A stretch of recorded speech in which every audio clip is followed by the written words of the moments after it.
اس سے پہلے سورہ آل عمران کی مختلف آیتوں کا تذکرہ ہوا، خاص طور سے اس بات کا ذکر ہوا کہ اللہ تعالیٰ نے اپنی عقل والے بندوں کی صفتیں، ان کی خوبیوں کو یوں بیان فرمایا کہ وہ اللہ کا ذکر کھڑے ہو کر، لیٹ کر، کروٹوں پر بیٹھ کر کرتے رہتے ہیں اور زمین و آسمان کی تخلیق میں غور کرتے رہتے ہیں۔ اور جب غور کرتے ہیں تو کہتے ہیں اللہ تو نے کسی چیز کو بیکار نہیں پیدا فرمایا، ہر چیز کا کوئی نہ کوئی مقصد ہے، ہر چیز کا مقصد اللہ نے پیدا فرمایا۔ حتیٰ کہ مچھر کے تعلق سے کہا گیا، حضرت امام جعفر صادق رضی اللہ تعالیٰ عنہ سے گھمنڈی خلیفہ ابو جعفر منصور کہتا ہے کہ مچھر پیدا کرنے کی کیا ضرورت ہے؟ جب مچھر بلا وجہ نقصان دیتا ہے، پریشان کرتا ہے، حضرت امام جعفر صادق رضی اللہ تعالیٰ عنہ نے ارشاد فرمایا تو جیسے گھمنڈی بادشاہ کے گھمنڈ کو توڑنے کے لیے اللہ تعالیٰ نے مچھر کو پیدا کیا، کیونکہ مچھر آتا ہے اچھے آدمی اچھے لوگوں کو پریشان کر کے رکھ دیتا ہے، جی اچھا اعلان کر کے آتا ہے دم ہے تو روک لو، صحیح ہے نا؟ اللہ تعالیٰ نے ایسا کمال اس کو دیا۔ بہرحال آج کی جو آیت کریمہ ہے، یہ دو آیت کریمہ ہیں، دونوں میں اللہ تبارک و تعالیٰ نے دعاؤں کا ذکر فرمایا ہے کہ ایمان والے بندے خالی اللہ تعالیٰ سے دعا کرتے ہیں، اور واقعتاً دعا مومن کا ہتھیار ہے، لیکن دعا دکھاوے کے لیے نہ ہو۔ اپنے یہاں جیسے عام طور سے پروگرام دعائیہ محفل ہے تو وہاں پر بھی جمع دیا، یہ کر دیا، نہیں یہ نہیں، دعا مومن کا ہتھیار ہے، غافل دل کی دعا قبول نہیں ہوتی، حدیث پاک میں ہے۔ اور غافل دل کون ہے؟ جو اللہ تعالیٰ سے ہٹ کر دوسری کی خوشی کے لیے دعا کرتا ہے کہ میں یہ دعا کروں گا تو یہ خوش ہو جائیں گے، میں دعا کروں گا یہ خوش ہو جائیں گے، اس کی دعا قبول نہیں ہوتی۔ اور جو اللہ تعالیٰ کے لیے دعا کرتا ہے تو اللہ تبارک و تعالیٰ اس کی دعاؤں کو قبول فرماتا ہے، کیونکہ دعا عبادت ہی نہیں، اللہ نے اس کو عبادت کا مقصد بنا دیا ہے۔ تو اس میں دعاؤں کا طریقہ ہے، تو 4 جگہ جو ہے ربنا ربنا ربنا کہا گیا، اے پروردگار، اے ہمارے پروردگار۔ چنانچہ حضرت موسیٰ علیہ السلام کے بارے میں علامہ علوسی علیہ رحمۃ اللہ نے تفسیر روح المعانی کے اندر لکھا کہ حضرت موسیٰ علیہ السلام اللہ تعالیٰ کی بارگاہ میں عرض کرتے ہیں یا ربی یا ربی یا ربی، اے ہمارے پروردگار، اے ہمارے پروردگار، اے ہمارے پروردگار۔ تو اللہ تعالیٰ فرماتا ہے لبیک یا موسیٰ، کیا لبیک کا لفظ، اے موسیٰ میں حاضر ہوں۔ حضرت موسیٰ علیہ السلام خوش ہو گئے اور خوشی میں رب تعالیٰ کی بارگاہ میں عرض کیا مولا یہ لبیک کے ساتھ تو کلام خالی میرے ساتھ کر رہا ہے یا ہر بندے کے ساتھ لبیک کے ذریعے سے تو کلام فرماتا ہے؟ تو اللہ تبارک و تعالیٰ نے ارشاد فرمایا اے موسیٰ جو بھی بندہ یا ربی کہہ کے مجھے پکارے گا میں اس سے لبیک کے ذریعے سے جواب دیتا ہوں۔ لبیک کا مطلب حاضر ہوں، حاضر ہوں۔ یہی وجہ ہے کہ حضرت عطا ابن یسار رضی اللہ تعالیٰ عنہ تابعی ہیں، مفسر ہیں، وہ ارشاد فرماتے ہیں کہ جب بندہ یا ربی یا ربی یا ربی 3 بار یا ربی یا ربی یا ربی کہہ کے دعا کرتا ہے تو اللہ تعالیٰ اس کی دعا کو ہر حال میں قبول فرما لیتا ہے۔ اچھا دعا تو قبول ہوتی ہے، لیکن کبھی کبھی اپنے کو لگتا ہے دعا قبول نہیں ہوتی، تو دعا کی قبولیت کی 3 صورتیں ہوتی ہیں۔ پہلی صورت یہ ہے کہ آدمی جو دعا مانگے اللہ تبارک و تعالیٰ بعینہ ہی وہی چیز دے دے۔ اب آدمی جو بھی دعا مانگے اللہ تعالیٰ بعینہ وہی چیز عطا فرما دے، یہ بھی قبولیت کی نشانی ہے۔ اس پہ ایک مثال جیسے حضرت سعد بن ابی وقاص رضی اللہ تعالیٰ عنہ کے بارے میں حضور نے دعا کی اے اللہ میرا ساتھ جو دعا کرے تو ہر دعا کو قبول کر لے۔ تو جب وہ خانہ کعبہ آخری عمر میں حاضر ہوئے کوفہ شریف سے تو آنے کے بعد آپ کی آنکھ کی روشنی جا چکی تھی، تو مکے میں جب آئے تو جو بیمار ہیں وہ آ کے دعا کرا رہے ہیں، پریشان ہیں وہ آ کے دعا کرا رہے ہیں، جو بھی تکلیف ہے دعا کرا رہے ہیں۔ آج جن کے لیے دعا کرتے اللہ تبارک و تعالیٰ ان کو وہ چیز عطا فرما دیتا ہے۔ یہ دعائے مصطفیٰ کی برکت ہے۔ تو لوگوں نے سوال کیا اے سعد بن ابی وقاص رضی اللہ تعالیٰ آپ سب کے لیے دعا کر رہے ہیں، اپنے لیے کیوں نہیں کر لیتے؟ آپ کی بینائی کا مسئلہ ہے، آنکھ کی روشنی کا مسئلہ ہے۔ آپ نے فرمایا سب کے لیے دعا کر رہا ہوں کہ یہ خدمت خلق ہے، لیکن میں اپنے لیے دعا اس لیے نہیں کر رہا کہ میرا اللہ مجھے اس حال میں دیکھنا پسند کرتا ہے، اور جس حال میں میرا اللہ مجھے دیکھنا پسند کرتا ہے ساتھ اسی حال میں رہنا پسند کرتا ہے۔ تو مطلب جو دعا کر رہے تھے وہ دعا قبول ہو رہی تھی۔ تو پہلی صورت ہے کہ بندہ جو دعا کرے اللہ تعالیٰ بعین ہی وہی عطا فرماتے ہیں۔ دوسری صورت قبولیت کی یہ ہے کہ بندہ جو دعا کرے اللہ تعالیٰ اس کو اس سے بہتر عطا فرماتے، اس سے بہتر مانگ رہا ہے ادنا کو اللہ نے اعلیٰ عطا فرما دیا۔ ہم لوگ بولے نا امید سے سوا میرے مولا نے نوازا، میری دعاؤں سے سوا میرے مولا نے نوازا ہے۔ امید تو ٹھیک ہی ملے گا لیکن اتنا ملے گا کہ امید نہیں۔ تو بولے اللہ تبارک و تعالیٰ کی بارگاہ میں بندے نے جو دعا کی اللہ تعالیٰ نے اس سے اعلیٰ اس کو عطا فرمایا۔ اور کبھی کبھی کیا ہوگا کہ دعا بظاہر قبول ہوتی نہیں، دنیا میں صلہ ملتے ہی نہیں، وہ دعا اعمال نامے میں جمع ہوتی ہے۔ آخرت میں جب نیکیوں کا پلہ نیچے دبتا ہوا نظر آئے گا تب اللہ تعالیٰ انہی دعاؤں کو نیکیوں میں تبدیل فرما کر نیکیوں کے پلے میں اللہ تعالیٰ انہیں جگہ عطا فرمائے۔ تو اس وقت آدمی کو محسوس ہوگا کہ کاش خود دعا کرتے رہتے، قبول ہوتی یا نہ ہوتی کم سے کم نیکیوں کے پلے میں تو آ جاتی۔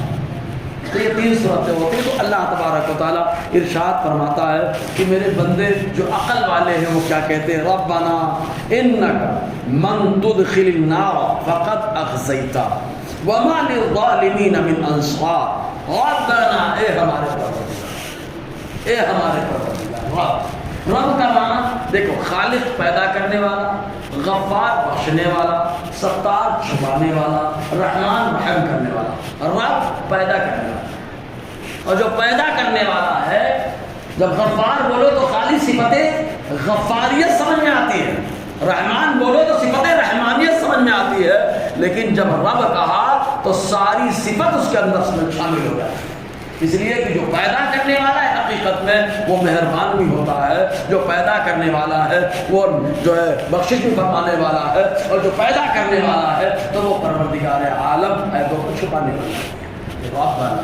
اچھا، پیدا کرنا یہ اردو لفظ، پیدا معنی ظاہر، فارسی لفظ ہے، اردو میں مستعمل ہے، اس کا معنی ظاہر۔ لیکن اللہ تبارک و تعالیٰ کو جب پیدا کرنے والا کہیں گے تو یہاں تخلیق مراد ہے، اور جب ماں باپ کو کہیں گے تو وہاں جننا مراد۔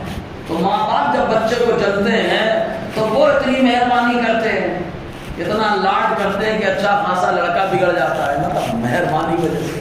تو جو پالنے والا ہوتا ہے، پرورش کرنے والا ہوتا ہے، وہ مہربان بھی ہوتا ہے، بخشنے والا بھی ہوتا ہے، عیبوں کو چھپانے والا بھی ہوتا ہے۔ اسی لیے جب بندہ یا ربنا کہتا ہے تو اللہ تعالیٰ کی ساری صفتیں اس میں شامل ہو جاتی ہیں، ساری صفتیں اس میں شامل ہو جاتی ہیں۔ تو اللہ تعالیٰ کی بارگاہ میں عرض کرتے ہیں، ربنا، اے ہمارے پروردگار، انک من تدخل النار فقد اخزیتہ، جس بے شک تو نے جسے آگ میں داخل کیا تو نے اسے رسوا کر دیا۔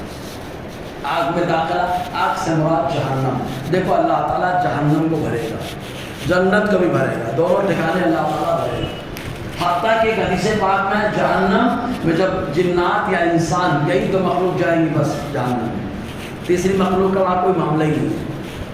ہاں، تیسری مخلوق اگر فرشتے ہیں وہ جائیں گے تو داروغہ اور نگراں بن کر کے جائیں گے، ان کے لیے اللہ تبارک و تعالیٰ عذاب کو اٹھا لیتا ہے، ختم کر دیتا ہے۔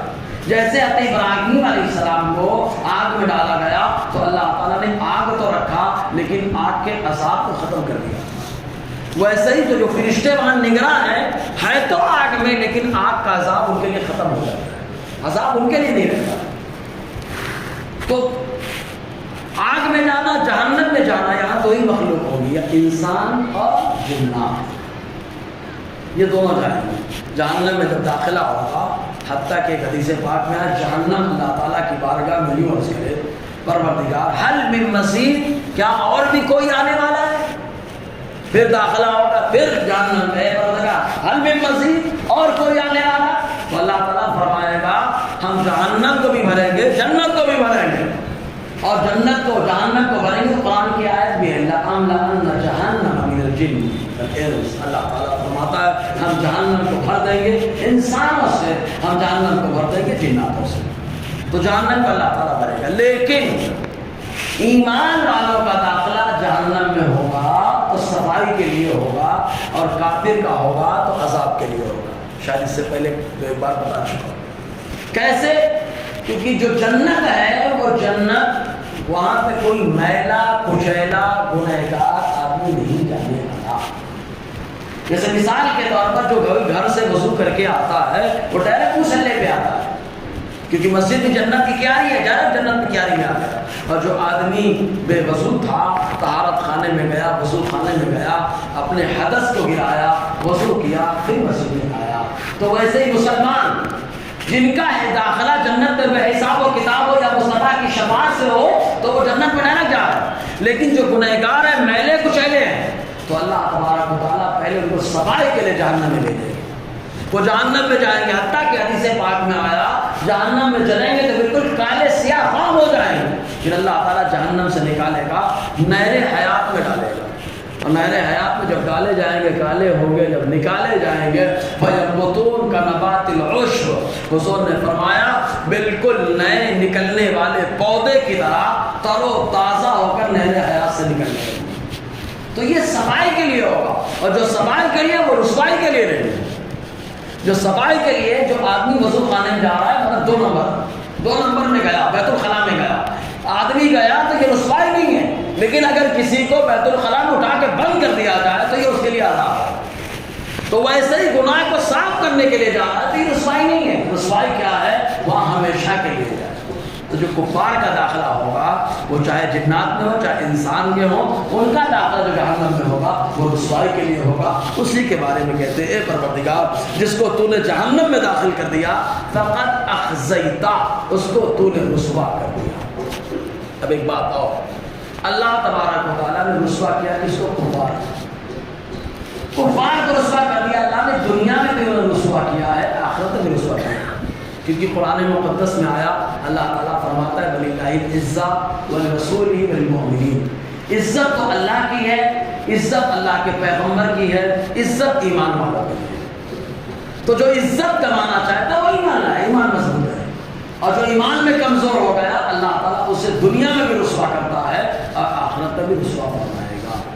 اور جب رسوائی ہوگی، جہنم میں جانے کا داخلہ کافر کا ہوگا، تو یہ کافر ظالم بھی ہے، اور جو ظالم ہے ان کا کوئی معاون و مددگار نہیں، اور ایمان والے گنہگار ہیں تو میرا نبی فرماتا ہے ابن ماجہ کے حدیث پاک شفاعتی لأہل الکبائر، جو گنہگار ہیں جہنم میں جانے کا حکم ہو چکا ہے، آقا فرماتے ہیں ایسے بڑے بڑے گنہگاروں کے لیے اللہ تعالیٰ نے مجھے شفاعت کا حکم عطا فرمایا۔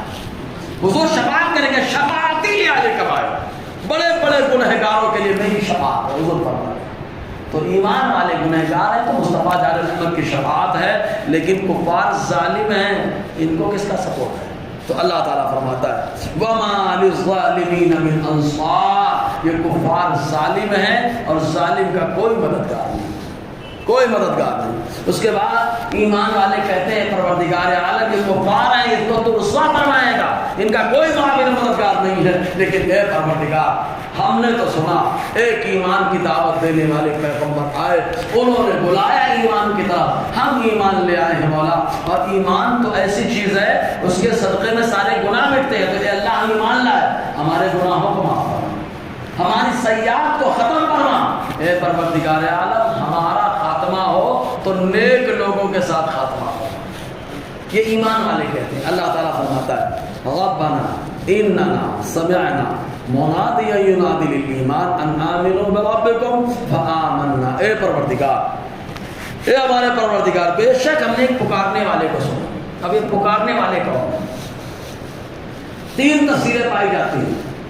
جمہور اس بات کے قائل ہے کہ پکارنے والے مصطفیٰ جار رحمت صلی اللہ علیہ وسلم ہیں، کہ آقا علیہ السلام نے صفا کی پہاڑی سے چڑھ کر پکارنا شروع کیا، پوری زندگی لوگوں کو ایمان کی دعوت دیتے رہے۔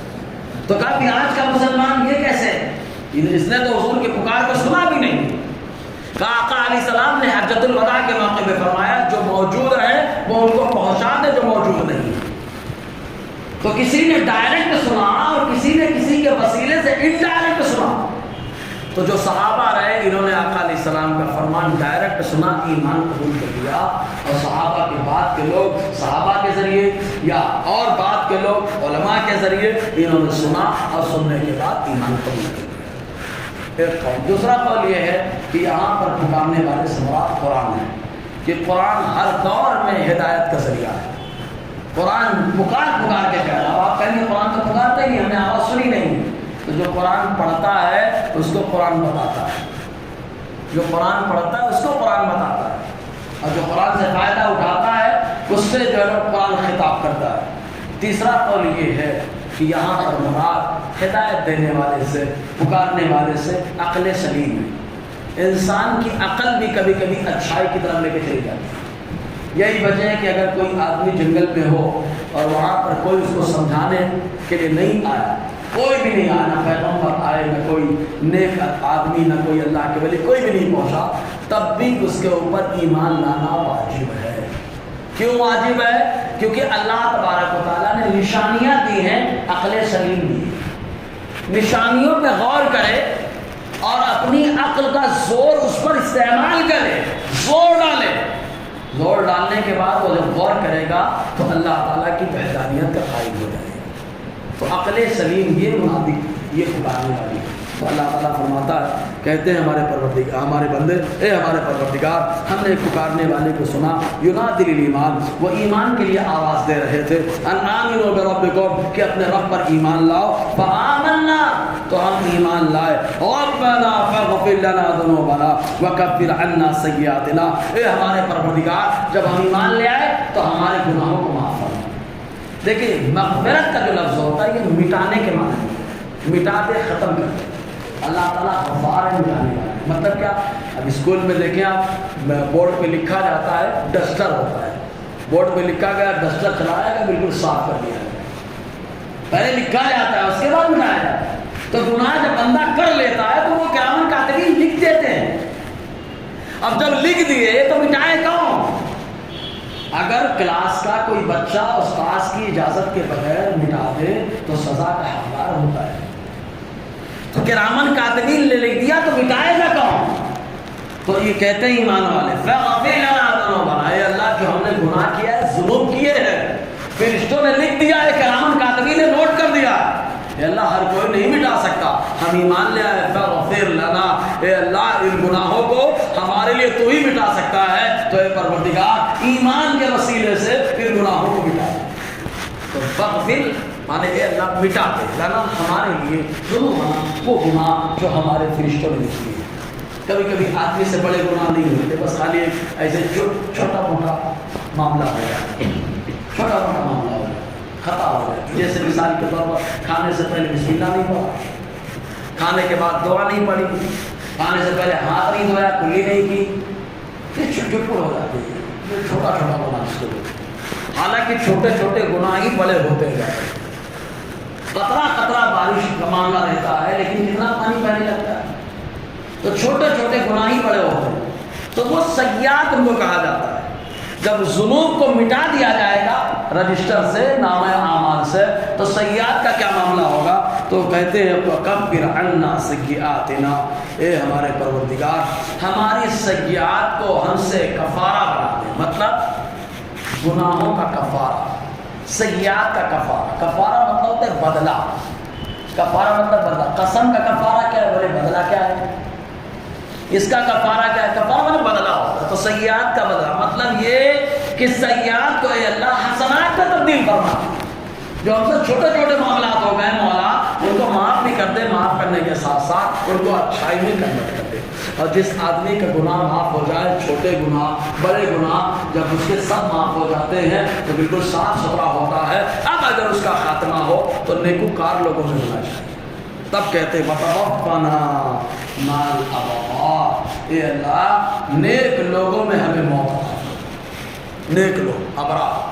کیوں نیک لوگوں میں؟ کیونکہ قرآن کی دوسری آیت میں آیا اِنَّ الْأَبْرَارَ فِي نَعِيمٍ، کیونکہ نیک لوگ جنت میں ایک مقام ہے جس کا نام ہے دار النعیم۔ نیک لوگ دار النعیم میں ہے۔ جب ہمارا خاتمہ ان کے ساتھ ہوگا تو ہمارا داخلہ بھی دار النعیم میں ہوگا۔ تو گناہ مٹے، سیئات حسنات میں تبدیل ہو جائے، اور اے پروردگار ابرار کے ساتھ ہمارا، نیکوں کے ساتھ ہمیشہ رہنے کی دعا کرنی چاہیے، کیونکہ کبھی کبھی آدمی تو خود گنہگار ہوتا ہے، لیکن جن کے ساتھ میں رہتا ہے ان VIP کے صدقے اللہ تعالیٰ جنت عطا فرما دیتا ہے۔ اسی کو جب ایک صحابی نے آقا علیہ السلام نے سوال کیا کہ قیامت کب آئے گی، ترمذی شریف کی حدیث پاک، تو حضور صلی اللہ علیہ وسلم نے فرمایا یہ بتاؤ کہ تم نے قیامت کی کیا تیاری کی؟ انہوں نے کہا ما اعددت لها من صلاۃ او صوم الا انی احب اللہ ورسولہ۔ وہ کہتے ہیں اللہ کے نبی صلی اللہ علیہ وسلم میرے پاس زیادہ نمازیں نہیں ہیں، زیادہ نمازوں سے مراد نوافل نماز زیادہ نہیں ہے، اور نہ زیادہ روزے نہیں، نفل روزے زیادہ نہیں ہے۔ وہ صحابہ کے اعتبار سے بات ہو رہی ہے، ہمارے اعتبار سے نہیں۔ ہمارے لیے تو سال بھر میں ایک مہینے کا روزہ رکھ لینا ہی بہت ہے۔ ہم لوگ اسی بولتے ہیں بہت ہے، کم سے کم بہت ہو گیا، 5 ٹائم کی نماز تو ہو جاتی ہے، اللہ کا کرم ہے۔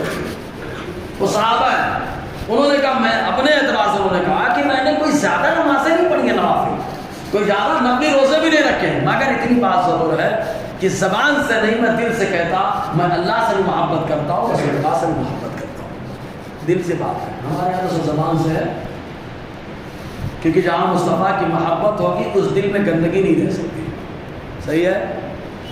ایک مثال دے رہا ہوں، سفید کپڑا میلے کمرے میں ٹانگ دیجئے، 2-4 جہاں دھول ہو، ڈسٹ ہو، اس کمرے میں سفید کپڑے کو ٹانگ دیجئے، 2-3 دن بعد دیکھیے گا کہ ماشاءاللہ سفید کپڑا وہ اس کو صاف تو نہیں کر پائے گا، لیکن اتنی بات ضرور ہے کہ وہ میلا ہو جائے گا اس کی سنگت سے۔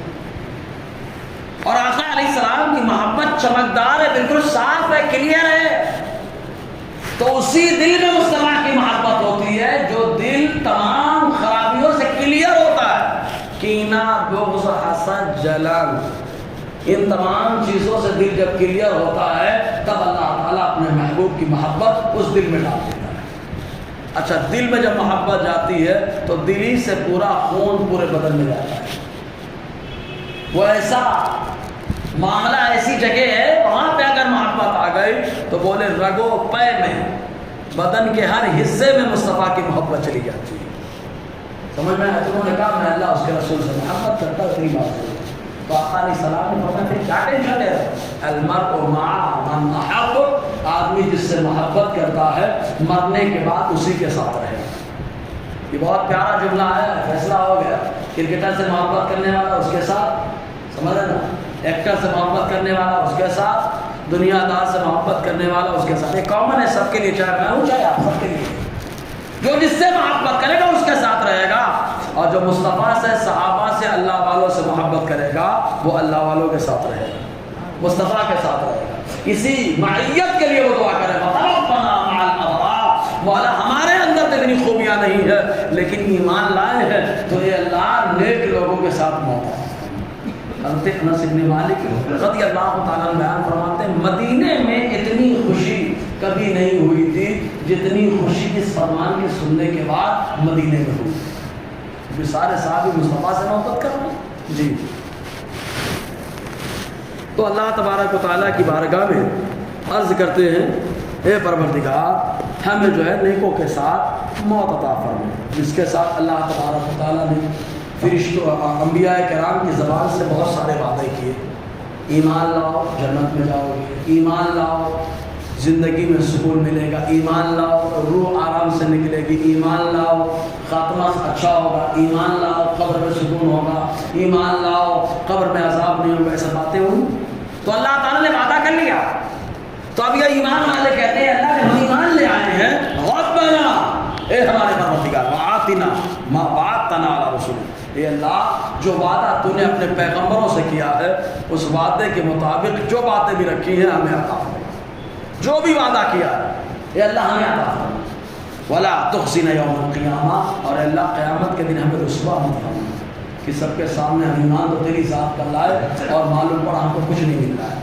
معلوم آقا علیہ السلام نے فرمایا قیامت کے دن سب سے غریب اور سب سے محتاج وہ آدمی ہوگا جس نے دنیا میں تو خوب نیکیاں کی ہوں گی لیکن اللہ کی بارگاہ میں ایک نیکی مقبول نہ ہو، ایک نیکی مقبول نہ ہو، آئے گا تو بہت بات سمجھ کر کے لیکن نیکیوں کے اعمال میں کچھ نہیں ہوگا۔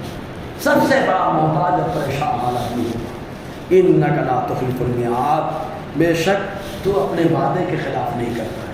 اللہ تعالیٰ نہ جھوٹ بولتا ہے نہ وعدے کے خلاف کرتا ہے۔ اللہ تبارک و تعالیٰ کبھی وعدے کے خلاف نہیں کرتا، اس لیے کہ وعدے کے خلاف کرنا یہ عیب ہے، اور اللہ تبارک و تعالیٰ سبحان ہے، تمام عیبوں سے پاک ہے۔ انشاءاللہ اور آگے گفتگو رہے گی۔ اور دیکھیں سورہ آل عمران ایک صفحہ بچا ہے، انشاءاللہ اس کو مکمل بھی انشاءاللہ رمضانی بھی اللہ تعالیٰ برکتوں سے نوازے، قرآن کے فیض